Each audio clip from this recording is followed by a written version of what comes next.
Hello everyone, my name is Barna Ferenc Béres, most commonly known as Barney. As part of my Unit 21, I have to create a project evidencing the use of a structured approach as well as the workflow.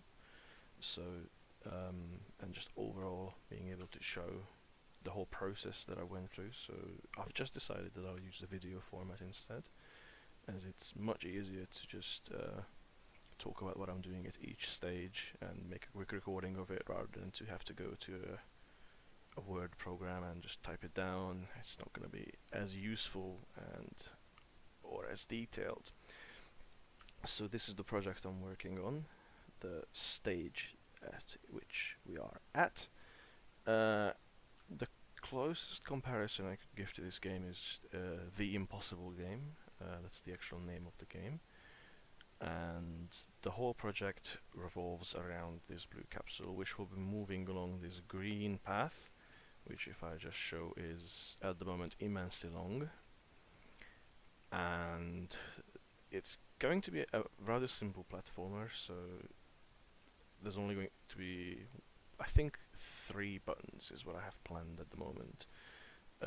Space to jump, also space to use your jetpack, and the up and down keys to adjust your flight trajectory once you're in the air. Yeah, and obviously there's going to be obstacles. I currently have them hovering in the air because I was testing some features and I just don't want them in the way at the moment. So I'll just show you what I have at the moment. So as I've said, I have this very long path, I have the player character, I have a grounded checker underneath the player, which is what I'm working on right now. I have an empty object, the game master. At the moment all it does is it defines the player's momentum. I have the main camera, which has a currently inactive FSM on it, which will make it move along the right, as well as an invisible kill zone, which does the same thing. So from the player's perspective, it seems that when they touch the edge of the screen they die. In truth, if I just turn the mesh renderer on this bad boy, as you can see, he's right on the edge. In fact, I think he's a little bit too close even. That's probably better. So this obviously will not be visible to the player. So if I just turn everything on, just to show you where I am right now, there's the main camera's movement, and I think the player's movement should be on as well. It's not. It will be now. So if I just hit play, you will see that the player moves along the right, and the kill zone, we're gonna run into this as soon as he touches the kill zone. At the moment, it just the kill zone, it just resets the project. Later on, I will introduce a game over screen and all that jazz, but for now, we're just working with the basics. And I'm currently trying to nail the jump specifically, so I'll just turn off these things for now. So obviously, we're trying to test features independent of each other, so I don't want to have all this kill zone shenanigans and the camera movement, in fact even the player movement going on whilst I'm trying to perfect jump. So if I just go to the jump FSM, there it is. So I've just introduced the grounded check, which is driven by this little guy here. It's just a simple is trigger checks if we're colliding with the floor, which is tagged as floor, and it sets a global bool variable as true or false depending, and the states to do with jumping look for these bool values to limit the player's ability to just jump around. So what I was experimenting with right now is the exact something's still moving. The camera. I thought I told you guys not to move. Anyways, they should not be moving anymore. There we go. So if I just show you what the jumping looks like at the moment, it is so. And what we have is an actual. It's still okay. At some point, I should point this out. At some point, I was trying to use iTween to manage my players' movements. But what I came to realize is because iTween relies on the object being kinematic, it introduces issues wherein can no longer use physics, and I had to realize that this is going to be a physics-based platformer.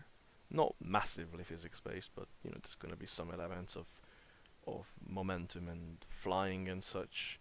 So I cannot just turn on kinematic, because if I do, then my character is strictly limited by what iTween allows it to do, which led to issues. So I had to abandon that. So instead we're going to go with the impulse,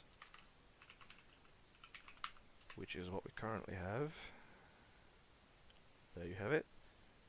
Ah, it's actually not even an impulse, it's acceleration. So I tweaked it a little bit to get the values I like. I'm still not fully satisfied, but it is where we are at the moment. So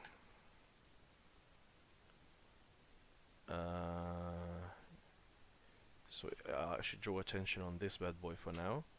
So that's the maximum I can jump, or I can just jump smaller jumps. With the aim of the jump, what I'm trying to nail is I want the player to have very fine control over how the jumping works. I want it to be a very crisp and rather fast jump. I want the player to feel like they are 100% in control of how long they're jumping for, and there's no annoying elements that a player might find frustrating. For example, if I just show you, if I do the full length jump, as you can see that there's kind of this slowing down around. So it starts out nice and crisp, but if I keep it longer, there around the apex, it does this slowing thing, which is not going to be very good, because imagine that, for example, we got a platform here, an obstacle I should say. Are these rotated? No, they're not. Okay. So for example, and for now I'm just gonna turn everything back on, except for the kill zone.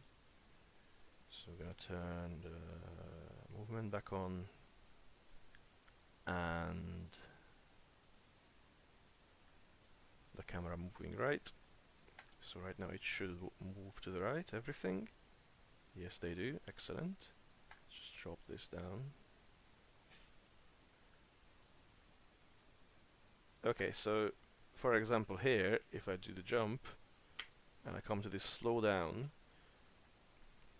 if I jumped a bit later,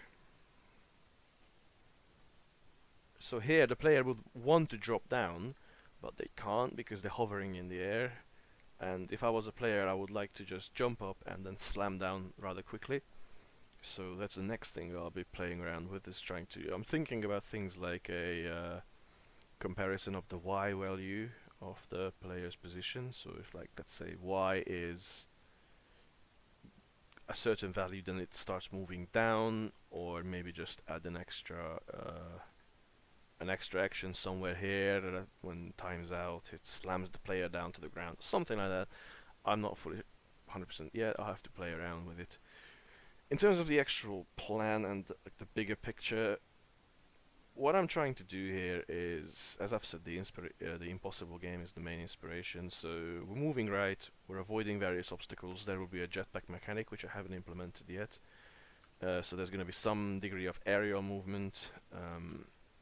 There's going to be kill zones. The kill zone mechanic itself is already implemented, so we've got this thing which does it, but spikes and such will be tagged as kill zones as well. We'll have things like power-ups that increase your movement. At some point I'll also add another invisible wall here to limit how, because as the player gains speed, one concern is that he will run off the screen. So to prevent that, we're going to have an invisible wall here that kind of caps how fast we can go. And obviously being further ahead means that you're further away from death, but you also have less time to react to incoming obstacles. So it should be an interesting back and forth where the player moves in this area, gaining, losing ground, picking up consumables and various bits that I have. So things like some switches that would destroy platforms in the way, extra fuel for your jetpack, and various other things are planned. So it should be this kind of tug of war between these two in this zone. and I hope it's going to be quite exciting. So this is where I am. After I've made my next bit of progress, I'll update you on the situation.